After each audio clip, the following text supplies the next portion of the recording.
So we're going to jump right into figures in happiness at work. He'll be chatting with us about leadership and happiness in the workplace. Alexander Kjerulf.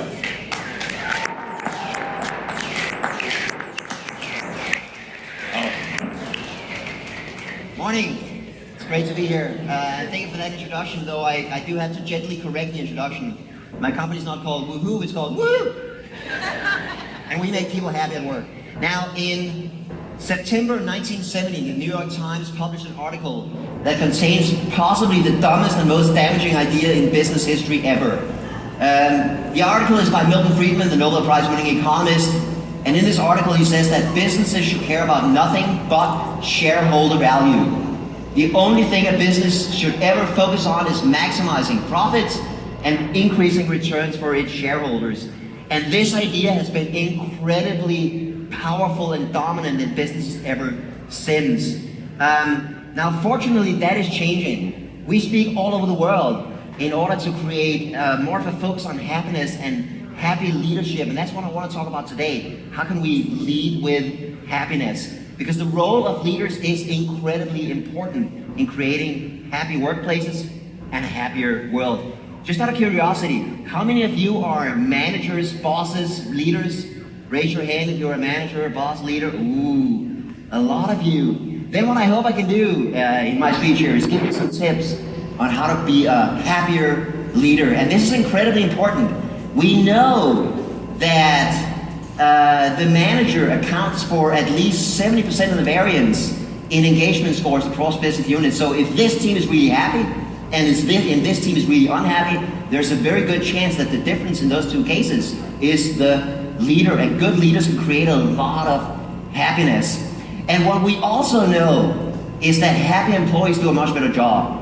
When you are happy, you're more creative, you're more productive, you're more innovative, you work better with others, you communicate better, and you get much more work done. So even if we only cared about shareholder value, even if all we were focusing on was profits, we should still care about happiness, because happy companies make more money, and there's a ton of studies to prove that. So what I want to talk about here is happy leadership. How do we lead in a way that creates happiness? And I believe that happy leaders create happiness in 4 areas: for themselves, for their employees, for the customers, and for the community, the wider world. And I want to talk about each of those 4 areas. First of all, the leader herself or himself. It is incredibly important that the leader is happy, him or herself, because unhappy leaders ruin it for everybody. If you've ever worked for an unhappy leader, you know exactly what I mean. We know that emotions are contagious. We know that negative emotions are more contagious. And we know that the boss's emotions are the most contagious, because everybody's looking to the boss. Whatever the boss says or does is something the employees hear and see. So it's incredibly important that the manager can lead in a way that makes him or herself happy, that the manager is actually happy at work. I always think of Richard Branson as an example of a very successful business leader who is definitely very, very happy at work himself. Now, just out of curiosity, have you ever tried working for an unhappy boss? Anybody ever had an unhappy boss? Yeah. In that case, you know exactly how damaging that can be and how important it is to get out of there. And if you ever tried that, probably the only solution is to quit and get out of there. And that is why we have declared March 31st to be International Quit Your Crappy Job Day. It's coming up, 2 weeks away. There's a website, internationalquityourcrappyjobday.com. You can go on there and test yourself. Is it time to quit? You can get a lot of interesting tips on quitting and read stories from other great quitters who finally got out of their crappy jobs. Yeah. So happiness for the leader, him or herself. Then happiness for the employees. And this is something we focus on a lot. It's something that more and more companies are wanting to do. Tomorrow I fly to Vietnam to do a workshop on leading with happiness. And I think one of the most important thing here is that we promote and train leaders for happiness. The next time, when this team needs a new manager, a new leader, pick the person who can make that team really happy. Don't just pick the most hard-nosed businessman Don't just pick the one with the best professional skills. Pick the leader who will actually make that team really, really happy, because then that team will be really, really productive and create better results. And then we need to train leaders to do many of the small things that make us happy. Many of those small actions on a day-to-day basis, simple things like saying good morning to your employees, having time for your employees, helping them, seeing them, noticing them, praising their good work. All of those things are easily taught leadership skills that any manager should know, because that is how we make people happy at work. I kind of want to show you an example. Here's a video from one of our clients in Denmark. It's a company called Solar, where the two sales managers, they're called Karsten and Karsten. That's a very common name in Denmark. They wanted to make their employees happy, so one Monday morning, they're in the reception greeting every single employee like this. Normally there's sound on this video, but they're saying, good morning, welcome, let's have a great week together. There's a little plate of breakfast they can take up to their desk. This is not something they normally do. This was very unexpected, as you can tell from that guy's face right there. Praise and recognition, positive feedback, just noticing people, just being there for your employees is incredibly important, and something leaders need to learn. And this is not something that is taught normally. If you take a business degree, if you take an MBA, this is not part of your training. I took a class on Coursera. Has anybody here ever taken a class on Coursera? Yes, Coursera is my new addiction. I've taken around 30, 40 classes on there. And I took one called Introductions to Business Strategy. And I've never been so unspeakably depressed, because the whole class was all about creating shareholder value. That was all they focused on, maximizing profits. There was nothing on culture, nothing on happiness, nothing on anything positive except profits. And that is what we need to change. And specifically, we need leaders who are awesome at relationships. Those leaders who can connect with other people, who get other people, who understand other people, who can communicate well with others, who have high levels of empathy. Those are the leaders of the future. The leaders with awesome relationship skills. Incidentally, that's why I believe that that much more often than today, the leader of the future is a woman, because women in general have better relationship skills. Just a fact. And this is the essential skill for a leader of the future. I believe that you should not be allowed to lead people if you don't like people. It is that simple. It is that simple. So helping your employees do great work, telling them that they do great work, and building relationships with your people so they feel like they belong. They feel seen, they feel valued.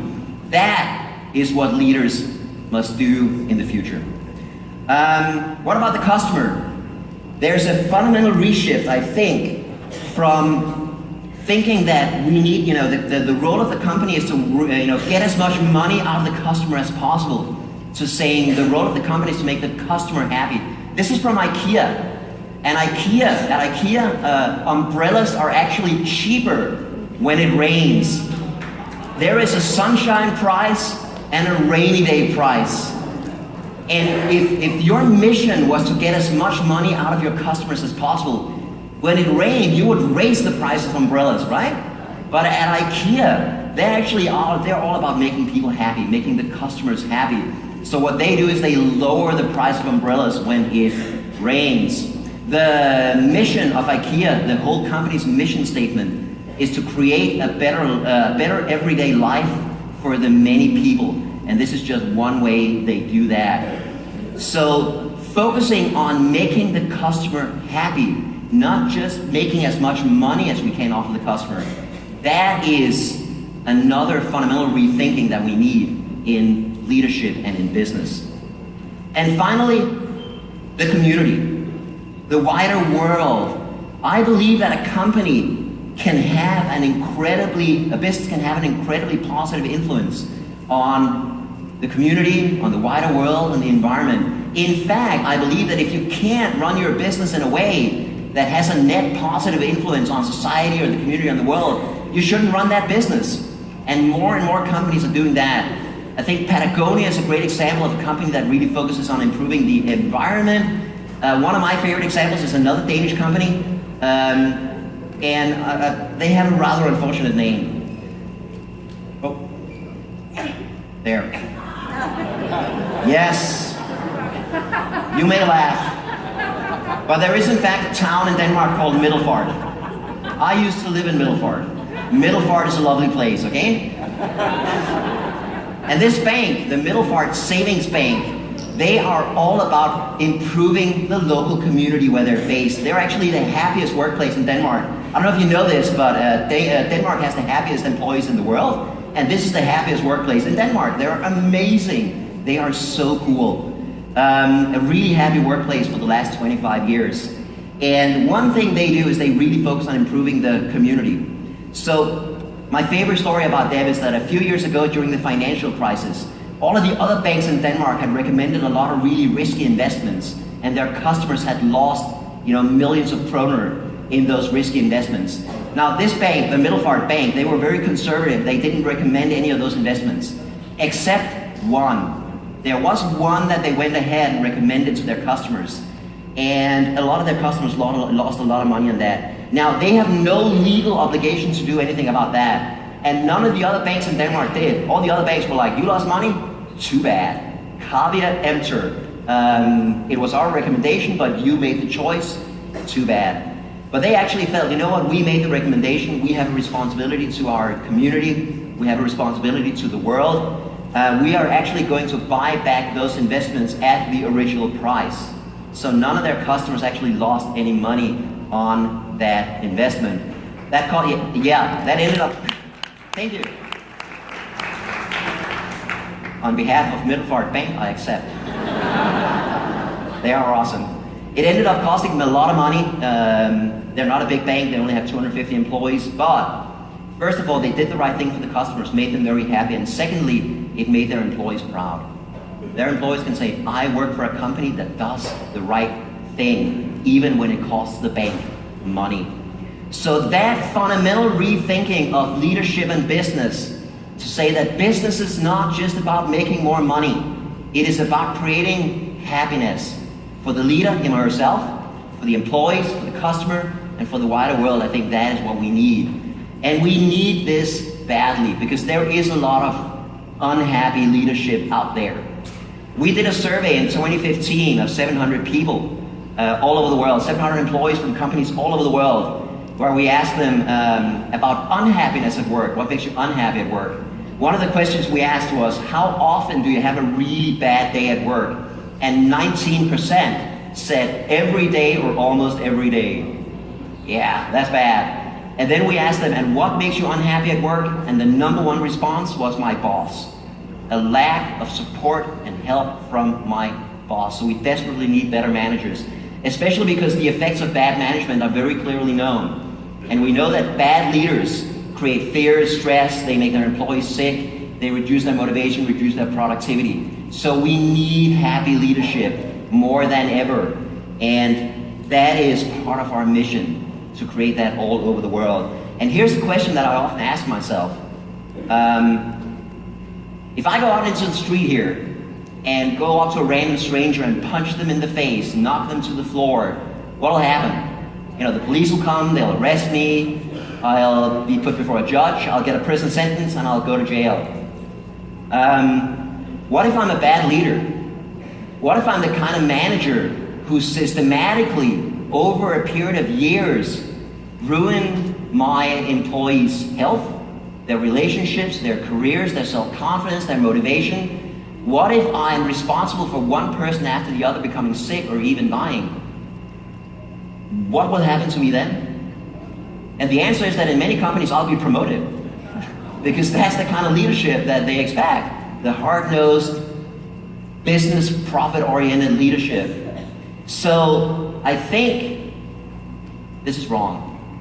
Happiness at work, happy leadership is not just a good idea because it increases profits.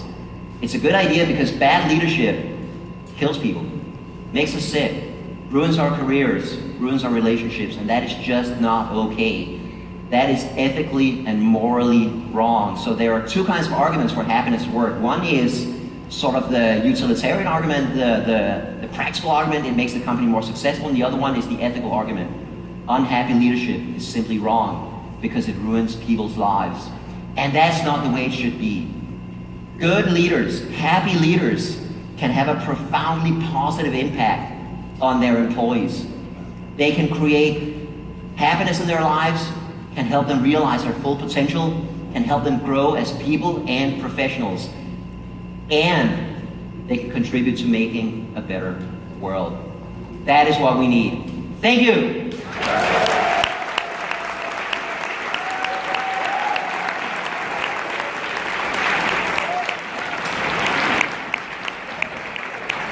What fantastic insight. We spend so much of our time at work. We have the right to be happy there. One more time for Alexander Kjerulf. So, I am very excited to present our next